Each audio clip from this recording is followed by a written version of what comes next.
Hello guys, কেমন আছেন সবাই? আশা করি সবাই ভালো আছেন। আজকে আপনাদেরকে মাঝে একটি গুরুত্বপূর্ণ সেটিংস শেয়ার করব, যেটি আপনাকে কেউ কখনো বলবে না। আপনার ফোন কি অতিরিক্ত গরম হয়ে যাচ্ছে? আপনার ফোনে কি চার্জ কম থাকছে? তাহলে এই ভিডিওটা আপনার জন্য। তো বেশি বকবক না করে চলুন ভিডিওটি শুরু করা যাক। ফার্স্ট অফ অল আপনারা চলে যাবেন মোবাইলের সেটিংস অপশনে। সেটিংস অপশনে যাওয়ার পর আপনারা একটু স্ক্রল করে নিচের দিকে যাবেন।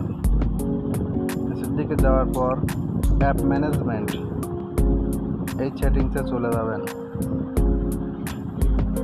এই সেটিংসে যাওয়ার পর অ্যাপ সেটিংস নামে একটি অপশন পাবেন। এই সেটিংসে চলে যাবেন।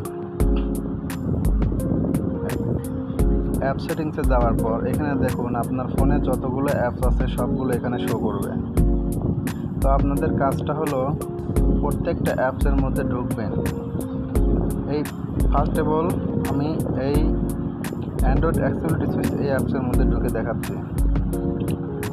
এখানে যাওয়ার পর দেখুন এখানে নিচের দিকে ব্যাটারি নামে একটা অপশন আছে। এই ব্যাটারি নামে এই অপশনে আপনারা ট্যাপ করবেন।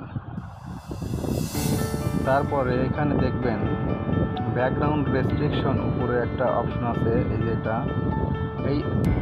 এখানে ক্লিক করবেন। ক্লিক করার পর এটা রেস্ট্রিক্ট করে দেবেন। এতে কি হলো, এই অ্যাপসটি আপনার ব্যাকগ্রাউন্ডে চলবে না, তার জন্য আপনার ব্যাটারিটা দ্রুত ফুরাবে না। এভাবে করে আপনি সমস্তগুলোর ব্যাটারিতে যাবেন, ব্যাকগ্রাউন্ড রেস্ট্রিক্ট করে দেবেন। এতে করে আপনার ফোনের চার্জ দ্রুত ফুরাবে না। ভিডিওটি ভালো লাগলে লাইক এবং কমেন্ট সাবস্ক্রাইব করবেন এবং বেল আইকনটি চালু করে দিবেন, যাতে করে সর্বপ্রথম ভিডিও আপলোড করলে আপনি ভিডিওটি পেয়ে যান। ধন্যবাদ।